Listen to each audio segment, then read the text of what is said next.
이어령 박사님의 책 예전에도 한번 언급했는데 우물을 파는 사람이라는 책, 오래전에 나온 책이 있습니다.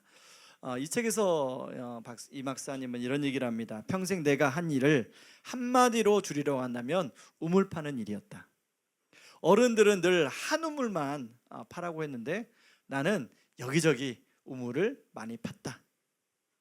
실제로 이어령 박사님은 지식의 우물, 또 명예의 우물, 그리고 또 문화의 우물 등등, 그는 세상에 파볼 만한 거의 모든 우물을 다 파보았다고 그 책에서 기록하고 있습니다. 그러나 이 수많은 우물들이 그의 마지막 갈증, 딸의 죽음 앞에서 터져나오는 그 영혼의 목마름을 해결해 주지 못했다고 고백해요. 그렇지만 그는 마침내 깨달았죠. 내가 진짜 그렇게 우물을 파면서 찾고자 했던 것이 무엇인가? 바로 영원한 생수가 터져나오는 우물이라는 것을 깨달았다고 고백합니다. 저는 그 책을 처음 읽을 때 이분이 진작 깨달았더라면 얼마나 좋았을까? 만약에 이분이 진작 깨달았더라면 정말로 많은 사람들에게 더 건강한 그런 나이에 참 정말로 진짜 우물이 무엇인가를 사람들한테 알려줬을 텐데 라는 그런 생각이 들었던 적이 있습니다. 여러분들은 어떤 우물을 지금 파고 살아가고 계십니까? 무엇을 목말라 하며 살아가고 있습니까? 이런 질문을 가지고 저는 오늘 본문을 좀 살펴보려고 합니다. 팔복의 말씀을 전하실 때 예수님의 주변에 많은 사람들이 저마다의 필요를 가지고 왔습니다. 그 가운데는 자신의 병이 치유받기를 원하는 사람들, 그리고 지금 자신의 어떤 간절한 문제가 해결되기를 원하는 사람, 심지어는 제자들 역시도 예수님께 이제 막 부름을 받아서 제자들 안에도 이 예수라는 납비를 만나면 내 인생에 이런 문제가 해결되면 좋겠다. 각자의 소원과 갈망이 있었습니다. 예수님은 다 아셨어요. 우리를 창조하시고 우리의 속을 들여다보시는 예수님은 이 사람들이 지금 무엇을 원하는지를 알았어요. 근데 예수님 보시니까 이들이 진짜 원해야 되는 것을 알지 못하고 있는 거예요. 그래서 예수님이 그들에게 팔복의 말씀으로 가르쳐 주고 계십니다. 특히 오늘은 네 번째로 의에 줄이고 목마른 자가 복이 있다. 그들이 배부르게 될 것이다 라고 말씀하고 있는 겁니다. 여기 줄이다, 목마르다 라는 두 단어가 나오는데 이 줄이다는 굶주리다에서 나오는 말이에요. 언어로 페이나오인데 완전히 배고픈 상태, 극도로 배고픈 상태를 말합니다. 그냥 단순히 몇 끼 못 먹어서가 아니라 정말로 먹지 않으면 죽을 수밖에 없는 절박한 상태를 말해요. 이 목마르다라는 말은 딥시오란 말로 아주 강렬한 갈증, 목이 타는 듯한 느낌을 말합니다. 여러분 혹시 등산을 하거나 아니면 여러분이 어떤 그 물을 먹을 수 없는 그런 상황에서 극심한 갈증을 느껴보신 분이 혹시 계신지 모르겠어요. 바로 그런 갈증을 말합니다.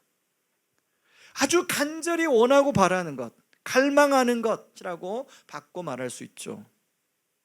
여러분 일반적인 사람들은 다 자신이 정말 간절히 원하고 바라는 게 있습니다. 안정적인 삶에 대한 갈망, 그리고 지금 내가 하고 있는 어떤 일에 대해서 성공하고 싶은 갈망, 그리고 사람들에게 더 인정받고 싶어하는 갈망, 그리고 행복하고 즐겁게 살고 싶어하는 갈망, 그리고 내가 옳다고 하는 것을 꼭 이루고 싶어하는 그런 갈망을 가지고 있습니다. 이것들은 사람들이 하면 모두 다 가지고 있는 갈망이고 사람들은 이것을 위해서 살아갑니다. 이런 것들 중에 저와 여러분들이 가장 원하는 갈망은 무엇입니까? 이 갈망을 잘하려면 나는 뭐 때문에 기뻐하고 무엇 때문에 화가 나는가를 보면 그 원하는 갈망에 그게 거기에 딱 겹칩니다. 문제는 이런 갈망을 채우는 게 인생의 목적이 되어서 살아간다는 거예요. 그러면 그 결과가 어떻게 되냐면, 여러분 성경에 나오는 인물을 가지고 하나 예를 들어보겠습니다. 요한복음 4장에 보면 수가성에 나오는 사마리아 여인이 나오죠. 이 여인은 5명이라는 남편의 우물을 팠던 여인이었습니다. 그러나 정작 그녀는 현재는 외로웠어요. 아무도 없는 그 해가 쨍쨍하게 내리쬐는 정오의 시간에 물을 들어올 수밖에 없는 여인이었습니다. 예수님은 이 여인의 그 깊은 갈망을 아시고 뭐라고 말씀하시냐면 요한복음 4장 13절 14절에서 이렇게 말씀하시죠. 같이 한번 읽어볼까요? 이 물을 마시는 자는 다시 목마르려니와 내가 주는 물을 마시는 자는 영원히 목마르지 아니하리니. 세상의 우물은, 이 말씀 뭐죠? 세상의 우물은 마시면 마실수록 갈증이 일어난다는 거예요. 이런 갈망, 이런 인간적인 갈망을 인생의 목적으로 삼으면 결국 그 끝은 헛될 수밖에 없다는 것입니다. 그래서 솔로몬은 전도서에 뭐라고 합니까? 헛되고 헛되니 모든 것이 헛되도다. 그래서 예수님은 다른 것을 갈망하지 말고 의를 갈망하라고 말씀하고 있는 것입니다. 자, 여러분 우리가 의라고 하면 가장 첫 번째 떠오르는 게 뭐냐면 세상에서 말하는 정의를 우리가 떠오르기 쉽습니다. 여러분, 그런데 이 세상의 정의는 다 상대적인 정의입니다. 상대적 정의라는 것은 누구에게는, 어떤 사람들에게는 그것이 의인데 어떤 사람에게는 그것이 의가 아닙니다. 이제 요즘에 한간에 계속 최근에 통과한 법 때문에 여야가 지금 그것 때문에 논쟁합니다. 노란봉투법이라는 법이, 한번 들어보셨을 겁니다. 이 법이 노동자들에게는 의예요. 그런데 사용자층에는 이 법이 악법인 거예요. 그래서 지금 우리나라에 들어온 외국 기업들이 다 철수하겠다. 그럼 결국은 어떻게 우리 젊은이들이 취업할 회사가 없어지는 거죠. 그런데 이 노동자한테는 이게 의의예요. 이런처럼 세상의 의의는 누가 옳고 누가 그러다 할 수 없는 것이죠. 그렇다면 예수님이 말한 의의는 무엇인가? 우리는 이런 질문을 해볼 필요가 있습니다. 먼저 하나님의 성품을 닮아가는 것이라고 말할 수 있을 것입니다. 다른 말로 말하면 거룩함. 그러면 여러분, 거룩하지 않은 우리가 거룩해지려면 하나님의 말씀대로 순종해야겠죠. 그래서요, 바리새인들은, 이 바리새인이라는 뜻이 원래 어떤 말인지 아십니까? 세상과 구별된 사람들, 세상에서 거룩한 사람들이 바리새인이에요. 이 바리새인들이 하나님 말씀에 순종하기 위해서 모세 오경에 나오는 율법을 613개로 세분화했습니다. 잘 지켜보려고. 뭐뭐 해라라는 율법이 248개, 뭐뭐 하지 말라라는 율법이 365개. 이것을 따라서 또 상황에 따라서 부수적으로 가지치기를 엄청 많이 했어요. 안식일을 잘 지켜라. 그러면 안식일을 잘 지킨다는 게 뭐냐 해서 안식일에서 꼭 이것만은 지켜라 해서 39가지를 따로 적었어요. 그 중에 안식일 날은 불을 켜면 안 됩니다. 그것도 일이인 거예요. 여러분, 불을 안 켜면 밥을 어떻게 먹습니까? 불을 안 켜면 어떻게 몸을 보호해요? 추운데. 아무튼 그런 여러 가지 그런 것들을 율법으로 해서 그래도 추워도 그걸 지키려고 했어요. 밥을 안 먹어도 그걸 지키려고 했어요.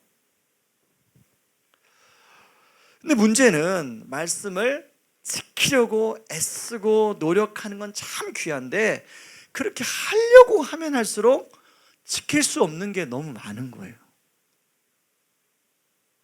못 지키니 스스로 죄책감에 빠지죠. 그리고 겉으로는 다 지키는 것처럼 행동해야 되기 때문에 위선에 빠지게 됩니다.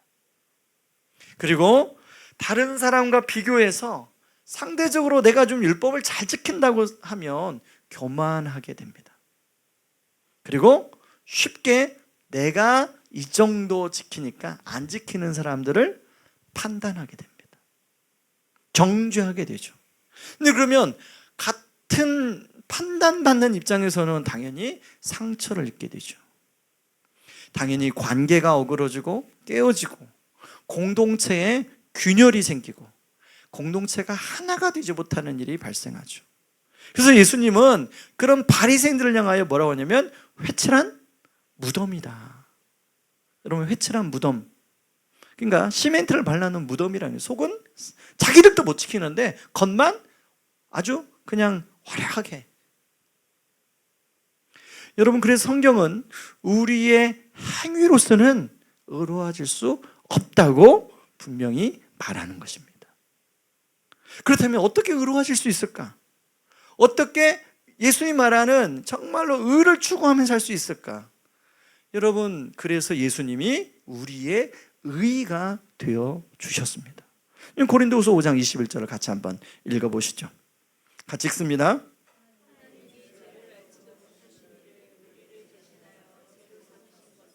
우리로 하여금 그 안에서 하나님의 의가 되게 하려 하심이라. 아멘.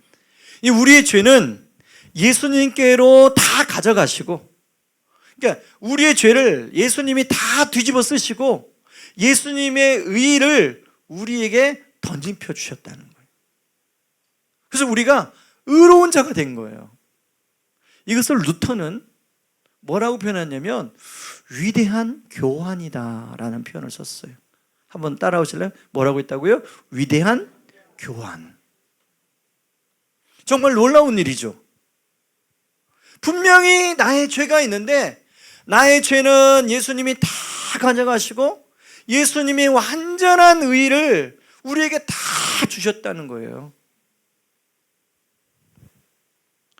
예수님은 그래서 우리를 의인으로 불러주시고 하나님의 아들과 딸로 양자 삼아 주셨어요.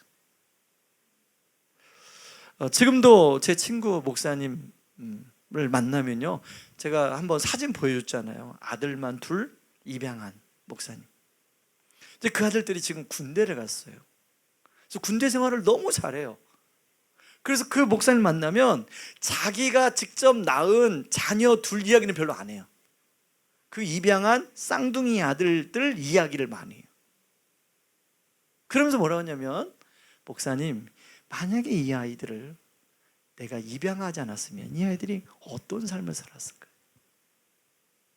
여러분, 그 아이들이 벌써 이제 20 몇 살 돼서 그 아주 건강한 청년으로 자라서 엄마 아빠의 사랑을 너무 많이 받고서 너무나 아주 건강한 청년으로 자랐어요. 이처럼 바로 하나님이 우리를 예수 그리스도를 통해서 저와 여러분을 아들로 딸로 양자 삼아 주셨다는 거예요. 여러분, 그러므로 우리의 노력으로는 의로워지는 게 한계가 있지만 그 양자 삼아 주심으로 성령님이 우리 안에 내주하셔서 성령님의 도우심으로 우리는 하나님의 성품을 닮아가게 되는 거예요. 옛사람의 죄의 습관을 십자가에 못 박고 하나님의 말씀에 순종하도록 성령님이 우리를 도와주십니다. 그래서 조금씩 우리 안에 성령의 열매들이 맺어지게 되는 거예요. 이런저런 죄의 영향으로 마음이 상처받고 그리고 마음이 왜곡되었던 그런 마음들을 성령님께서 하나하나 풀어주시고 싸매어 주시고 치유해 주시는 거예요. 그래서 회복시켜 주심으로 그 문제로부터 빠져나와서 하나님의 성품으로 우리를 빚어가도록 도와주신다는 겁니다. 풀려지지 않고 꼬여버린 인생의 실타래를 성령께서 풀어주십니다. 이렇게 되면 복음의 진리, 말씀의 진리가 우리 삶을 풀어주니까 복음이 우리를 자유케 해주시죠. 말씀의 진리가 우리를 자유케 해주시죠. 성령님이 우리 안에서 그 자유를 통하여 마음껏 교통하시고 역사하시면서 다른 사람을 또 돕는 일을 하게 하십니다. 나만 치유해 주는 것이 아니라 같은 아픔과 어려움을 가진 사람들을 같이 공감하게 하고 그들을 치유하는 일에 우리를 사용해 주시죠. 그러면 그분들이 그 아픔에서 빠져나오게 됩니다. 그러면서 같이 그렇게 하면서 저도 우리도 그분도 예수님을 같이 닮아가는 거예요. 제가 예전에 어떤 모임에 가서 샘물교회 그 원로 목사님이신 박은조 목사님 혹시 여러분 아시나요? 아프가니스탄 아세요? 순교 단기 선교 가서 순교했던 바로 그 교회 그 당시의 목사님이에요. 박은조 목사님. 박은조 목사님은 이찬수 목사님의 멘토입니다. 그러니까 박은조 목사님 하면 한국 교회에 이제 어느 정도 위치냐면 그 되게 이제 아주 목회를 잘하는 목사님들이 존경하는 목사님이에요. 박은조 목사님과 가까이서 대화를 나눌 기회가 있었습니다. 그런데 너무 겸손하면서 온유하시면서 범접할 수 없는 카리스마가 느껴지는 거예요. 이분이 이제 은퇴하셨어요. 눈에 불이 있어요. 불. 마치 어떤 느낌이냐면 사자 앞에 서 있는 느낌이에요. 근데 굉장히 온유한 사자.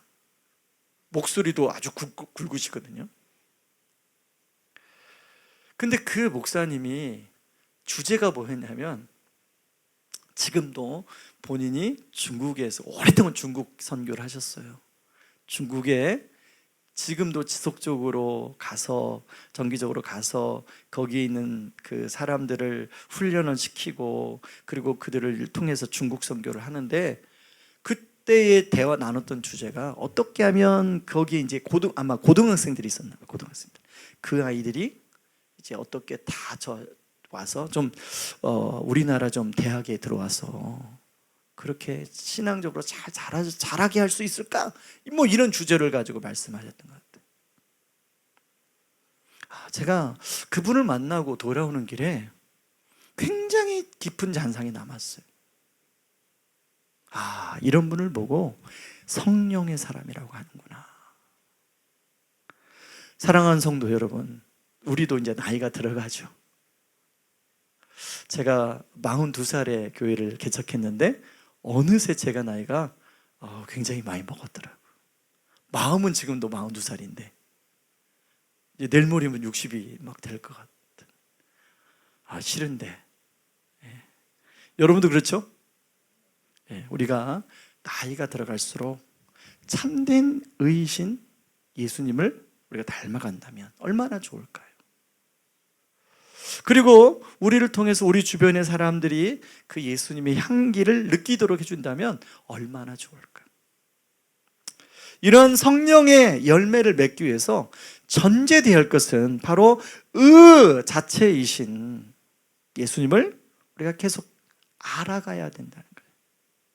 예수님이 우리를 위해서 해주신 일이 바로 그 복음을 지속적으로 알아가야 돼요. 그래서 바울은요 에베소서 3장 18절 19절에서 그 당시 에베소 교회를 향하여 이렇게 기도합니다. 같이 한번 읽어볼까요? 능히 모든 성도와 함께 지식에 넘치는 그리스도의 사랑을 알고 그 너비와 길이와 높이와 깊이가 어떠함을 깨달아 하나님의 모든 충만하신 것으로 너희에게 충만하시기를 구하노라. 아멘. 제이디 그리어라고 미국의 남침내교 총회장까지 하셨던 그 서밋 교회 목사님은 이런 얘기를 해요. 본인은 목회를 한참 하다가 복음의 재발견을 하게 됐다. 그분이 복음을 몰랐을까요? 복음을 알았죠. 이분은 또 그 선교사 하다가 목회를 했거든요. 당연히 그것도 그 회교 지역에 선교를 했는데 당연히 복음을 알죠. 근데 이분이 나이가 들어서 자기는 또 복음의 재발견을 했다는 거예요. 뭐예요? 그때 그 말을 들으면서 이분이 겸손해서 그렇게 표현했잖아요. 우리가 계속적으로 복음의 재발견을 해야 된다. 이만 하면 나는 이제 이 정도면 다 알아 라고 하는 순간 모르는 거죠. 피조물인 인간이 하나님이신 예수님을 어떻게 다 알 수 있겠습니까? 여러분이 어떤 분야에서 뭐 공부를 하거나 뭐 어떤 걸 배우고 나면 그 분야만 해도 그 끝이 없죠. 발 한번 내디디면 그 분야만 해도 끝이 없는데 어떻게 온 우주를 만드신 하나님이신 그분의 아들이신 예수님 우리가 더 다 알 수 있겠습니까? 이 참된 의가 되어주신 예수님의 그 사랑을 우리가 바로 할 때 자연스럽게 우리의 관심은 다른 사람에게 흘러가게 됩니다. 왜냐하면 내 안에 계시는 예수님이 성령님이 자연스럽게 그 성령님의 관심은 사람들의 영혼에 있거든요. 그러니 성령님이 우리가 내주하면 당연히 우리 마음도 사람들의 영혼에 관심을 갖게 되는 거죠. 그래서 그 다른 사람을 판단이나 정죄가 아니라 있는 그대로 긍휼로 바라보고 사랑으로 섬기게 됩니다. 자신이 죄인이라는 사실을 점점 깨달아 알기 때문에 죄인이 죄인을 어떻게 판단하겠습니까? 대신 용서받은 죄인으로 그들에게 사랑의 손길을 내밀게 되겠죠. 바로 그 현장에 참된 정의가 이루어지게 되는 것입니다. 그 현장에 성령님이 역사하는 거죠. 바로 그런 삶을 하나님이 보실 때 기뻐하실 수 있습니다. 그럴 때 바로 우리 가정 안에서 그게 우리 가정 안에서 일어나면 우리 집이 하나님 나라가 이루어지는 거죠. 그리고 우리의 일터가 그런다면 우리 일터가 하나님 나라가 이루어지는 거죠. 만약 학교에서 그렇다면 그 학교 교실이 천국이 이루어지는 것이죠. 제가 우리 학교 교직원들 중에 우리 교회에 나오는 분들이 몇 분이 계신가를 기도하다가 한번 세어봐야겠다 생각했어요. 몇 분 정도 되실 것 같아요? 12분이더라고요. 12분. 여러분, 이분들이 제대로 예수를 믿고 이런 삶을 산다면 그 예수의 그 은혜가, 그 능력이 우리 학생들에게 흘러갈 거 아닙니까? 그러면 우리 학생들이 굉장히 행복하게 될 것이다 라는 생각을 해보게 됩니다. 여러분, 우리에게 붙여주신, 우리에게 품게 하신 이 900여 명의 영혼들을 위해서 계속 기도해 주시기 바랍니다. 말씀의 결론을 맺겠습니다. 우리 사랑하는 성도님 여러분, 우리는 어떤 우물을 파며 살아가고 있는가로 오늘 말씀을 시작했습니다. 성공의 우물, 인정의 우물, 그리고 나름대로 어떤 분야에서 내가 옳다고 생각하는 것을 위하여 쉼없이 달려왔을 것입니다. 때로는 바리새인처럼 그래도 내가 예수를 믿으니까 열심히 말씀에 순종해야겠다 그렇게 하고 달려왔을지 모르요. 그것까지 좋은데요, 그러면서 막 다른 사람을 판단하고 정죄하고 그런 삶을 살았지도 모르겠어요.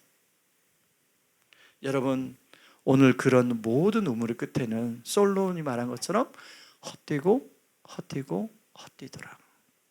바로 그 절망의 자리에서 복음은 우리에게 이제 그만 파도 괜찮다고 말합니다. 우리의 지독한 목마름을 해결하기 위해 예수님이 친히 영원한 생수가 되어 주셨기 때문이에요.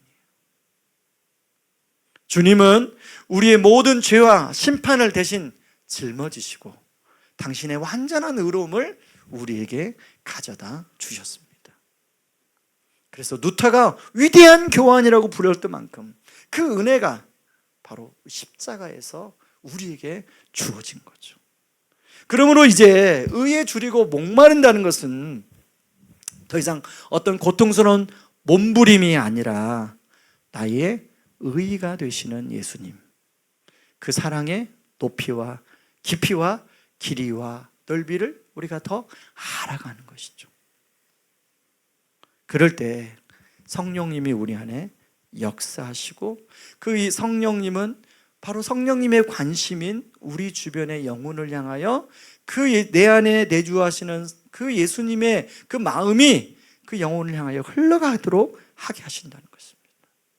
이러면 시간에 기도할 때 우리가 헛되이 파고 있던 그 우물들을 십자가 앞에 내려놓으시고 모든 갈증을 단번에 해결하시는 그 예수님의 은혜를 마시고 그 예수님의 사랑으로 하나님을 신뢰하며 하나님께 맡기며 기도하며 나가는 시간 되길 바랍니다. 그래서 이 시간에 그 생명의 그 강이 하나님 우리 안에 흘러 넘치는 그런 시간이 되기를 주님의 이름으로 축원합니다.